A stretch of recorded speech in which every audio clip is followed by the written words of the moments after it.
Eu começo nessa noite a nossa reflexão com a história de uma grande cidade. Ela foi fundada em um lugar estratégico, com acesso a portos, com acesso a vias, a estradas que geravam ligação com outras cidades e até mesmo com a capital, tornando todo o acesso fácil, e dentro de pouco tempo essa cidade se torna uma cidade como um ponto comercial e bancário da região. Seu desenvolvimento é notável e ela vai crescendo tão rápido que juntam-se a ela 25 povoados, 25 bairros que vivem ao seu redor, e de repente já não é mais uma cidade em formação, mas é uma metrópole. Ela tem uma escola de medicina que é referência, uma indústria farmacêutica que está florescendo. A cidade realmente é maravilhosa. O seu comércio é a sensação do momento. Por causa da lã preta, ali são produzidos casacos, tapetes, que são procurados por todos. Os bancos são os melhores da região. O ouro daquele lugar realmente é muito especial e tem a fama de ser de ótima qualidade. A única dificuldade que eles têm é que eles não têm, dentro dos termos da cidade, água potável, mas recebe o encanamento de uma outra cidade com o único inconveniente, é de que a água que ele chega é uma água morna. Que cidade estratégica, que cidade maravilhosa, que povo próspero, referência na medicina, na indústria farmacêutica, na indústria têxtil, no sistema bancário. O povo tem diversão em abundância, a pista de corrida, 3 teatros, um deles medindo a circunferência de 136 metros. Opções para diversão não faltam naquele lugar. Há uns tempos atrás chegaram os missionários naquela cidade, começaram a falar de Jesus, muitos receberam a Cristo, foi fundada ali uma grande igreja, e aconteceu mudança na vida de algumas pessoas, apesar de que não parece ser tão profunda, mas uma mudança aconteceu. E como tudo está indo muito bem, eles acham que Deus está feliz, ou Deus está feliz com eles. O comércio nunca esteve tão bem, os lucros estão crescendo, a igreja nada falta, o povo vai aos cultos, o povo se diverte, trabalha, os jovens estão estudando na escola de medicina e a vida segue. Todos parecem felizes, todos parecem confiantes, todos parecem estar realmente sonhando com grandes realizações, com muitas ambições. O único que por esses dias parece que está um pouco inquieto é o pastor da igreja da cidade. Depois de tantos perguntarem para ele: o que está acontecendo, reverendo? O que se passa? Ele não resiste e começa a confidenciar para um, que conta para o outro, que para o outro conta, de que recebeu uma carta endereçada para a igreja e que vai compartilhar no domingo à noite com todos. A cidade fica em alerta. O que poderia ser tão importante dessa carta para a afeição do pastor ter mudado, para estar todo mundo inquieto? Quem será que escreveu essa carta? Será que vai mexer no comércio? Será que vão parar com a faculdade, alguma coisa desse gênero? Será que é uma nova lei que veio da capital que vai afetar a vida de alguma forma? O prefeito vai de encontro ao reverendo, ao pastor, e aperta-o a tal ponto que chega uma hora o pastor, não aguentando mais, diz: a única coisa que eu posso revelar para você é que quem transcreveu essa carta é um prisioneiro. E a situação, em vez de melhorar, ficou um pouco mais tensa ainda no local. Há muito não se falava tanto de ir à igreja no domingo como está acontecendo nesses dias. Todos comentam de tal carta. Alguns estão assustados, Outros não, mas ninguém está alheio à notícia que mexeu com toda a comunidade. É domingo, a igreja está lotada. No lado esquerdo está o gerente do banco, faz anos que ele não aparecia. Do lado direito, o reitor da universidade. Vocês lembram quanto tempo faz que ele não vem por aqui? Tem gente em pé pelos corredores, gente espiando pelas janelas. Não existe um espaço vago de que não tem alguém ali, ou que não tem alguém ali. O coral canta, a igreja está inquieta, quer saber o tal assunto, não consegue se envolver nem mesmo no louvor. Falta paciência nesse momento. Na cabeça deles passa: será que a carta mexe com o comércio? Será que a carta mexe com a vida social? Será que a carta fecha o teatro? O que será que tem essa carta? Até que finalmente o pastor se levanta, se dirige ao púlpito e se faz um silêncio quase que mortal. E o pastor começa dizendo: amados irmãos, que a graça e a paz do Senhor seja com todos vocês. Essa semana recebemos uma carta. Todo mundo está inquieto, querendo dizer: reverendo, conta logo que nós recebemos uma carta. Nós já sabemos. E não aguentando mais, alguém grita: o que diz a carta, pastor? E o pastor diz: calma, irmãos, é muito importante, acalmem-se. Quem transcreveu a carta foi o apóstolo João, que está preso lá na ilha de Pátimos. Escreve esta carta para nós, os irmãos que moramos, vivemos e congregamos-nos aqui em Laodiceia. É muito importante. É uma carta de instruções específicas, vinda de Deus, ditada para João, e aqui está em minhas mãos. Eu quero ler para vocês. E o pastor começa a ler a carta dizendo: ao anjo da igreja em Filadélfia escreve. Apocalipse 3, 14 a seguir. Estas coisas diz o santo, o verdadeiro, aquele que tem a chave de Davi. Perdão, eu estou lendo a de Filadélfia. Ao anjo da igreja em Laodiceia escreve: estas coisas diz o Amém, a testemunha fiel e verdadeira, o princípio da criação de Deus. Conheço as tuas obras, que nem és frio nem quente.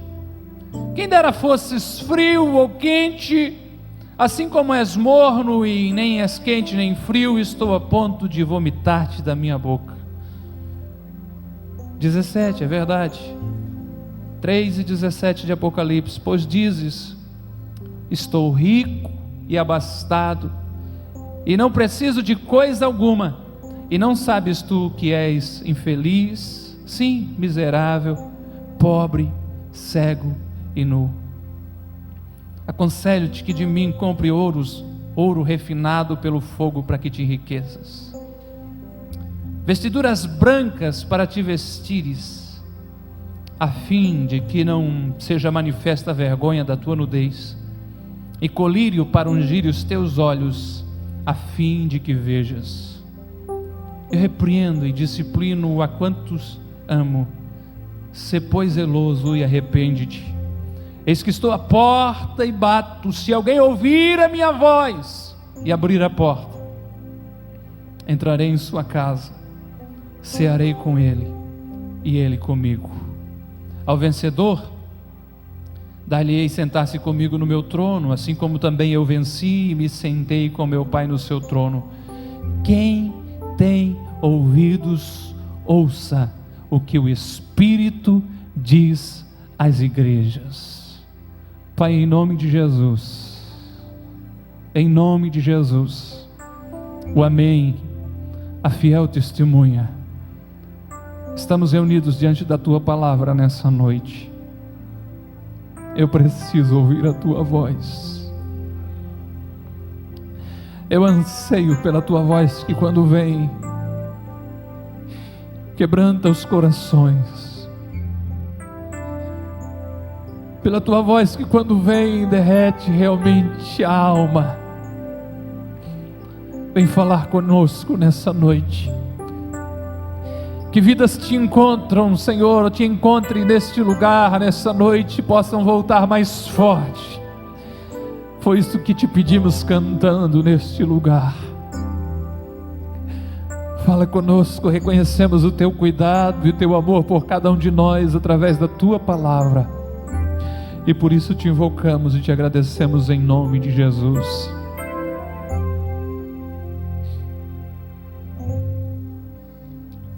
Essa introdução que eu fiz é baseada em dados históricos, dados arqueológicos, e creio que se aproxima muito de uma realidade vivida por Laodiceia, quando recebeu essa carta de Apocalipse capítulo 3, versos 14 ao 22.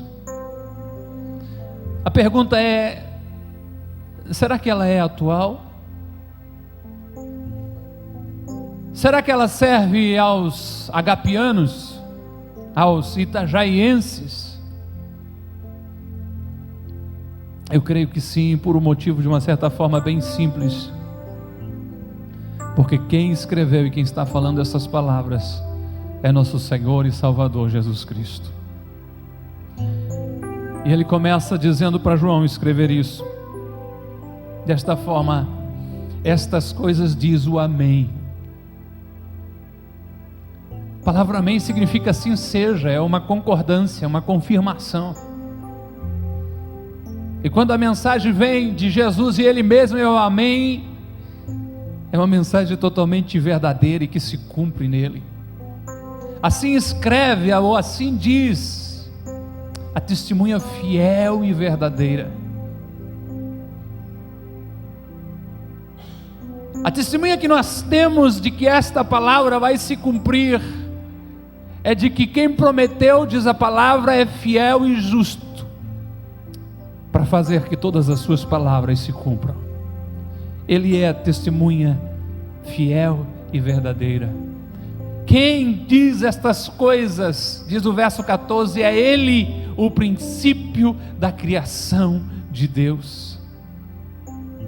Se é Ele que está falando essa noite, eu creio que ela é digna de ser ouvida e crida com toda a nossa fé, com toda a nossa energia, com toda a nossa força. Assim estava vivendo aquela cidade. Sistema bancário muito bom, sistema ou têxtil nas alturas, sistema medicinal e a fabricação de um colírio extraordinário. É possível que alguns irmãos, sendo enviados da cidade de Éfeso, evangelizaram lá. E é possível que houve tempos melhores da fé daquele povo, mas nesse momento, quando Jesus se revela a João, ele tem uma carta de advertência à igreja de Laodiceia. Ele escreve para 7 lugares, 7 cartas, 7 cidades, 7 igrejas.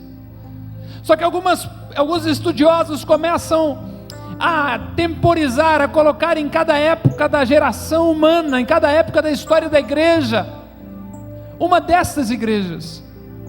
E acredita-se que neste tempo, o tempo do fim, seja a igreja de Laodiceia, uma igreja do governo do povo, uma igreja que tem que ser do nosso jeito, tem que estar conforme a gente quer. Não é uma reclamação aos presbíteros da igreja, diretoria, nós temos desfrutado de perfeita paz, mas é um retrato da igreja da atualidade, a igreja de Laodiceia. E Jesus começa dizendo algo tremendo: eu conheço vocês, eu sei de todas as coisas, eu conheço as tuas obras. O ser humano tem a capacidade de enganar, às vezes até mesmo pessoas próximas a ele. Não foi nenhuma nem 2 vezes que eu percebi um detalhe quando é capturado um matador em série, alguém que faz um grande mal, que gera uma comoção na mídia, e os repórteres começam a investigar e vasculhar a vida daquela pessoa. E recentemente aconteceu isso ainda nos Estados Unidos, quando vão entrevistar algum vizinho e a pergunta clássica: você notava alguma coisa estranha nele?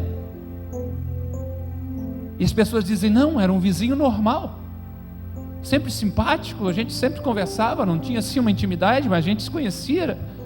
O ser humano conhece ou consegue às vezes enganar até mesmo quem está muito próximo a ele. Mas Jesus é quem está dizendo que conhece as obras, as ações daquela igreja. E eu gostaria de ir num outro ponto, de uma forma positiva. A gente se empolga muito quando lê Mateus 28, verso 20, Jesus prometeu dizendo: eis que estou com vocês todos os dias. E diz: glória a Deus, Jesus está comigo. Só que Jesus está conosco até mesmo nos nossos momentos em que a gente oferta o pior. E é por isso que aquele que João viu, que tem olhos como chama de fogo, aquele que toda a nossa vida está clara diante dele, pode escrever para uma igreja, pode se referir a mim, pode se referir a você e dizer: eu conheço a sua vida, eu conheço a sua história, eu conheço as suas ações, eu conheço as suas obras, eu conheço o seu caminhar, eu conheço o seu caráter. E o interessante é de que de começo já, Jesus vai dizer: olha, o pior que existe não é um pecador consciente, mas é um religioso convencido. Pecador consciente, você conversa com o camarada e diz: eu sei que eu preciso, cara, eu tenho que parar, eu tenho que ir para a igreja, mas eu não consigo, eu preciso mudar. O religioso convencido, ele vem, ele se acostuma, ele vai caminhando, ele vai andando, mas ele não toma uma decisão, ele não se posiciona. E Jesus olha para aquela igreja e diz assim: ei, eu conheço as tuas obras, que não és frio nem quente. Quem dera você fosse um dos dois.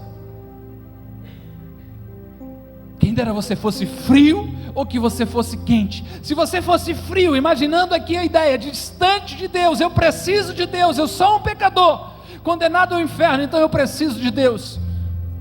Ou se você fosse quente, alguém apaixonado por Deus, alguém o coração ferve por Deus. Sabe por que Jesus está falando dessa forma aqui, do morno? Água morna, que você não precisa usar para isso, mas ela é considerada quase como uma indutora, ela ajuda, ela provoca o vômito. E lembra que eu disse que o único inconveniente dessa cidade era porque não possuía uma fonte de água, e essa água vinha de uma cidade, Hierópolis, próxima ali, e o duto para sair da cidade chega cá. Os historiadores dizem que essa água, ela vinha se tornando morna ao longo do caminho, e quando chegava cá ela estava morna.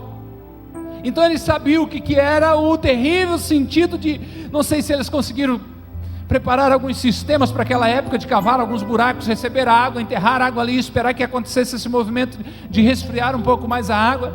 Mas é possível que na pressa, na correria, a pessoa chegava em casa e não tinha água na geladeira deles, e tinha que tomar aquela água morna, e quando tomava provavelmente lhe embrulhava o estômago. Então eles sabem o que Jesus está falando, que estar em cima do muro é estar realmente do lado do inimigo, e às vezes não saber disso. Jesus diz para eles de uma forma muito forte: olha, porque tu é morno, eu estou a ponto de vomitar, de lançar você de mim. Você é tão forte, mas tão real. Como é a sua religião? Como é a sua vida devocional com Deus? Eu vou levando do jeito que dá, né, pastor? Não faça isso. O mundo existe oportunidades incríveis lá fora, diversão, prazer, existe. Mas se você está disposto, e a melhor escolha é o caminho à felicidade de servir a Jesus, não fique molhando a pontinha do pé e experimentando, ver o que acontece. Não fique nessa mordidão, vendo se é isso que eu quero ou que eu não quero.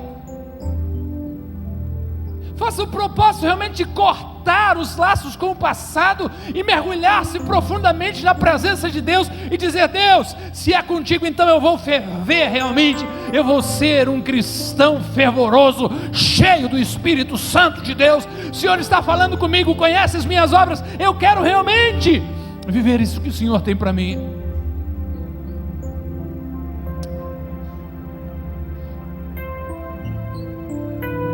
É Jesus falando: eu conheço você.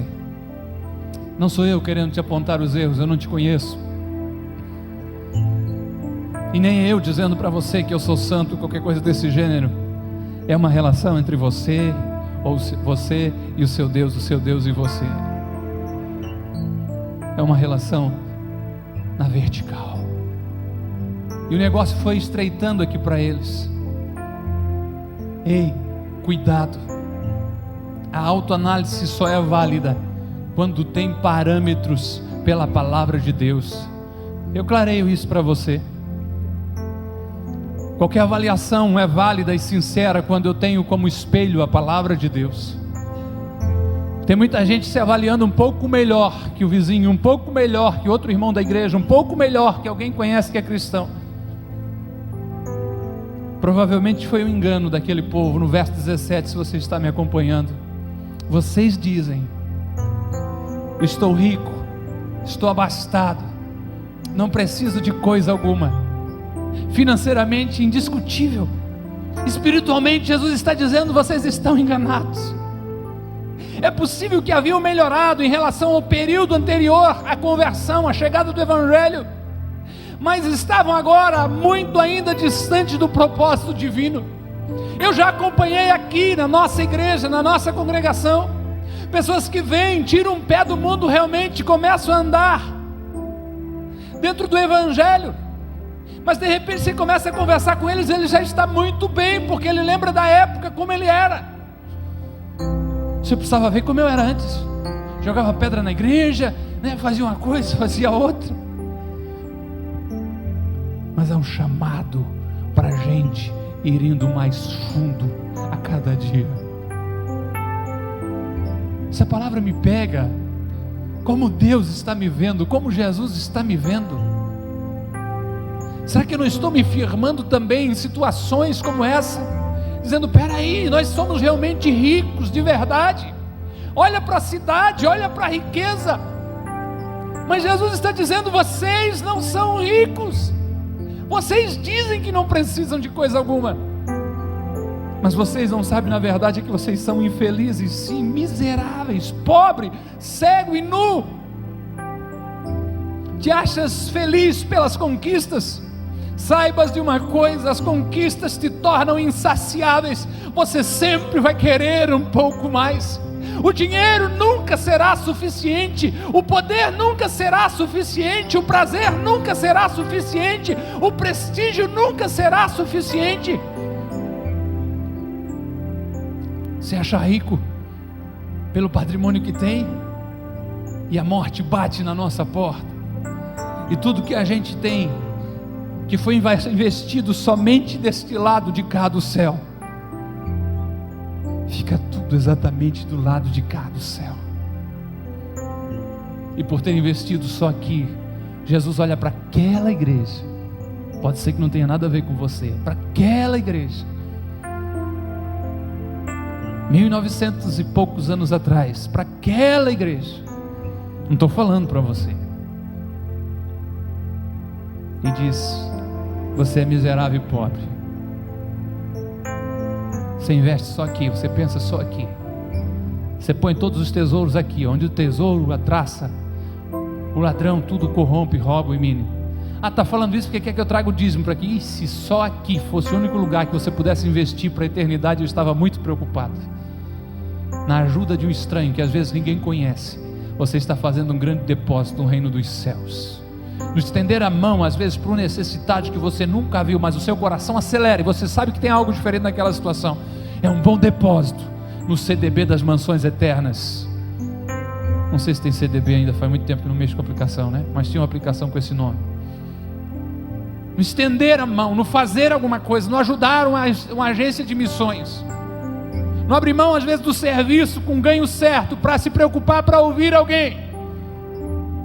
São investimentos certeiros nas mansões celestiais. Mas este povo está achando que é rico pelo patrimônio, e Jesus chama eles de miseráveis e pobres. Confias no teu conhecimento científico para curar doenças humanas? Saibas que mesmo tendo restaurado a visão de muitos com o colírio produzido em Laodiceia, és completamente cego para compreender os propósitos de Deus,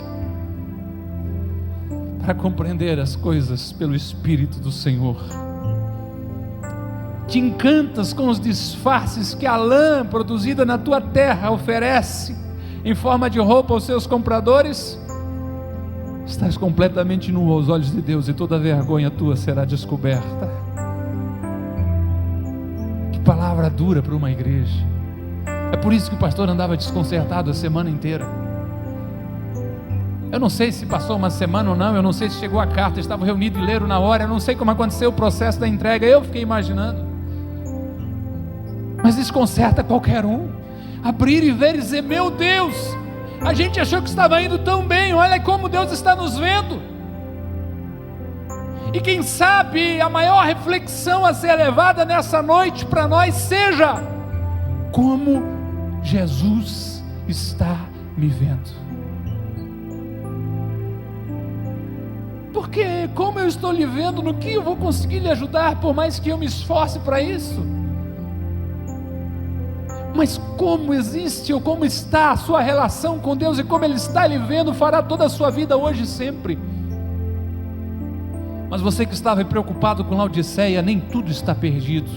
Jesus tem um conselho para eles, e o conselho do verso 18 é: eu te aconselho que de mim compres ouro refinado pelo fogo para te enriqueceres, vestiduras brancas para te vestires, a fim de que não seja manifesta a vergonha da tua nudez, e colírio para ungir os teus olhos, a fim de que vejas.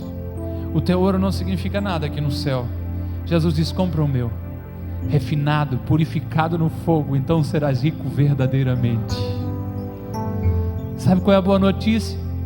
O Apocalipse no final vai avisar isso. Isaías também avisou e disse: olha, todos vocês que têm fome, vinde, comprai, comei e bebei, sem preço e sem dinheiro. O reino de Deus tem um custo, mas é impossível ser pago com dinheiro. O reino de Deus tem sim, segui-lo tem um custo, mas é impossível ser adquirido com valores. E Jesus diz: eu aconselho que você compre de mim um ouro puro, um ouro refinado. Eu aconselho que você compre de mim roupas brancas, para que você não seja exposto à sua vergonha, à sua nudez. Roupas brancas falam de santificação, roupas brancas falam de pureza, roupas brancas falam de absolvição. Dizem que naquele tempo antigo, que a pessoa como réu ia a julgamento, chegava vestida de preto. Se fosse condenada, era arrancada suas roupas e exposta a sua vergonha. Aconteceu assim com Jesus, o despiram. Mas se ele fosse considerado inocente, ele saía do tribunal vestido de branco.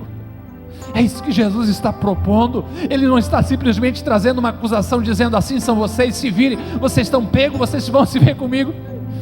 Ele está dizendo: existe uma saída, e o meu conselho para vocês é: comprem roupas brancas.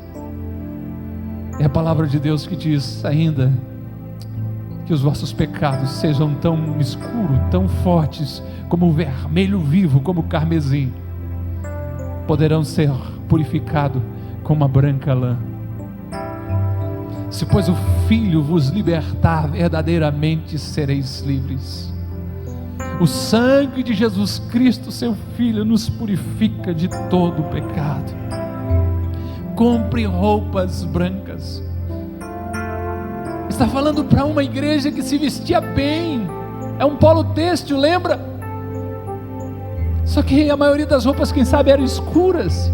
Ele está dizendo: eu proponho a vocês uma veste de santificação, uma veste de pureza, uma veste limpa, lavada pelo sangue de Jesus.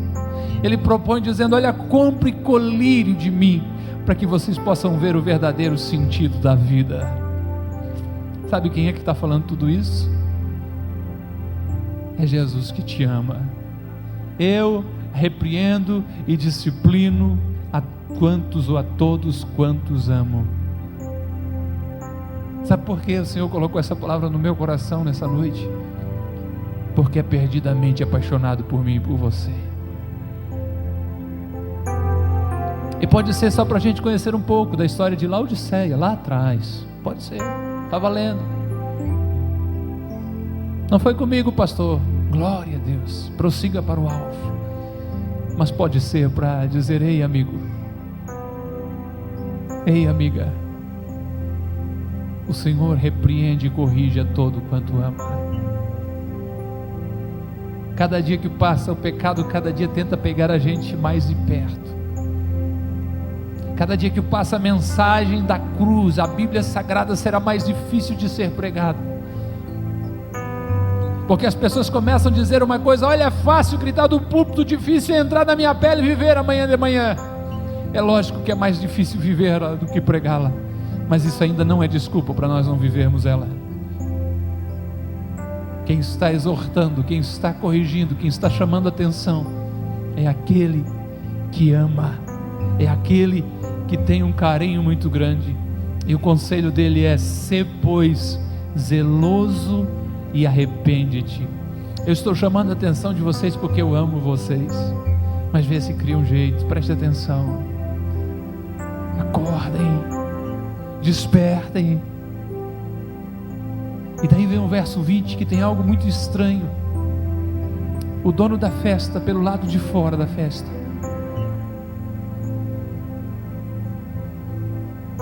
eis que estou à porta e bato. Vamos lá, acorda, escuta. Pensa na festa de casamento por um momento.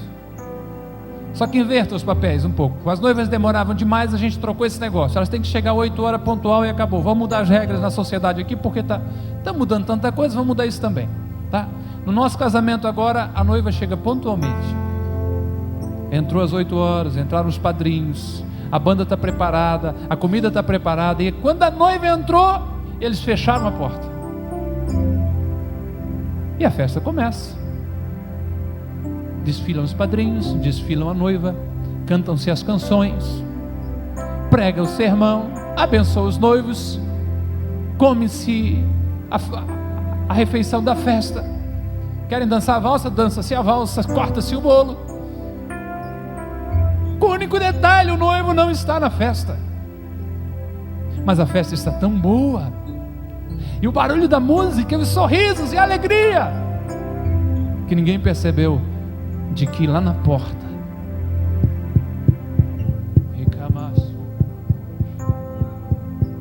o noivo está batendo lá na porta. Você pensa comigo? Jesus escreve para uma igreja e diz assim: gente, tudo bem, assim. Eu quero deixar registrado para vocês que eu estou muito aí com vocês, eu quero ajudar vocês, tá? Só que vocês sabem, né? O meu adversário, o diabo, é que mete o pé na porta, quebra tudo. Eu não. Eu estou à porta e bato. Eu estou à porta e peço que abram a porta para mim. Que cavalheiro, que Deus gentil, que Deus tremendo. Se alguém ouvir a minha voz, abrir a porta, eu entrarei, eu cearei com ele, ele comigo, eu vou desfrutar uma refeição. Será que o mesmo Jesus que batia na porta da igreja, dessa igreja histórica lá atrás, será que não está batendo hoje no meu coração, ou no seu, ou de algum de nós, que por um descuido do caminho, por um relapso, foi colocando Jesus para o lado de fora da vida, foi a ponto de que o que ele pôde fazer foi: eis que estou à porta e bato. E ele fica batendo através de sermões, da consciência, do Espírito Santo, de sonhos, de circunstâncias, de dificuldades. Há todos os caminhos e todas as formas que ele encontra para chamar a sua atenção. Ele continua chamando e batendo a porta, e batendo a porta, e batendo a porta.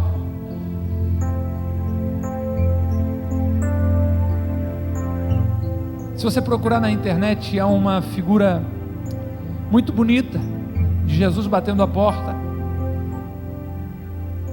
de um pintor chamado Roman Hutz. Ele propositalmente desenha uma porta, desenha um Jesus junto à porta, com a mão assim, em posição, mas ele não desenha a fechadura.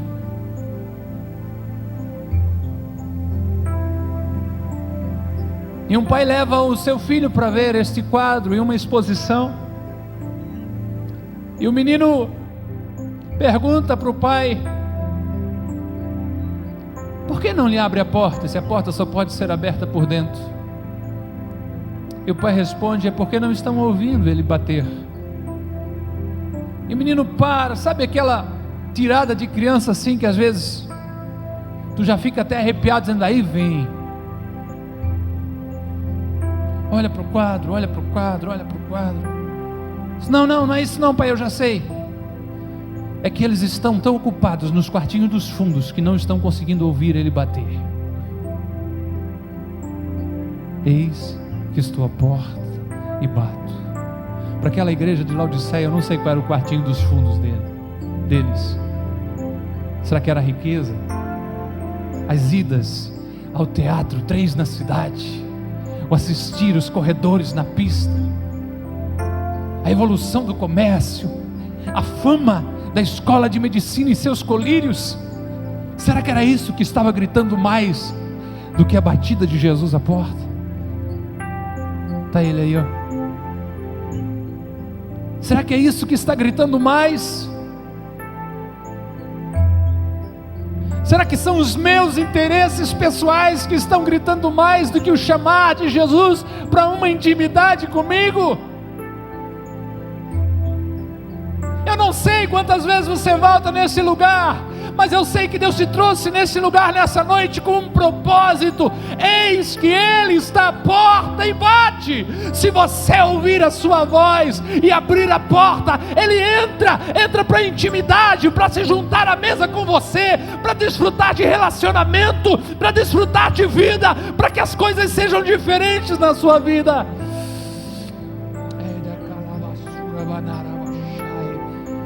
O que tem gritado tão alto que você não tem ouvido a voz de Deus?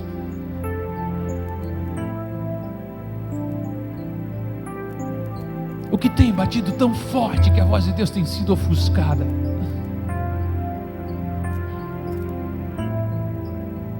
Eis que estou à porta e bato. Se alguém ouvir a minha voz e abrir a porta, entrarei em sua casa, com ele cearei e ele comigo.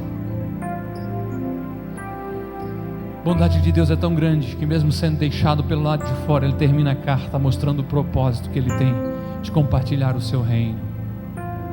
Ao vencedor darei o direito de sentar comigo no meu trono, assim como eu também venci e sentei no trono com meu Pai. Só que está vindo à minha mente, e eu quero atribuir isso ao Espírito Santo, de que ninguém consegue vencer com Jesus pelo lado de fora da porta. Tudo é um sonho, uma ilusão, com Jesus pelo lado de fora da porta. Eu não sei quais são as suas conquistas até aqui. Eu não sei do que você teria razão de se orgulhar nessa noite que você conquistou. E te amo, quem sabe não te conhecendo profundamente, mas com todo respeito, isso não resiste à sua morte.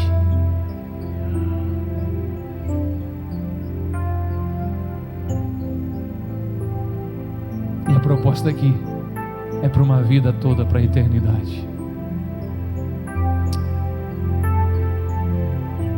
Quem tem ouvidos, ouça o que o Espírito diz às igrejas. Esteja em pé. Se você foi tocado por essa palavra, eu quero orar por você.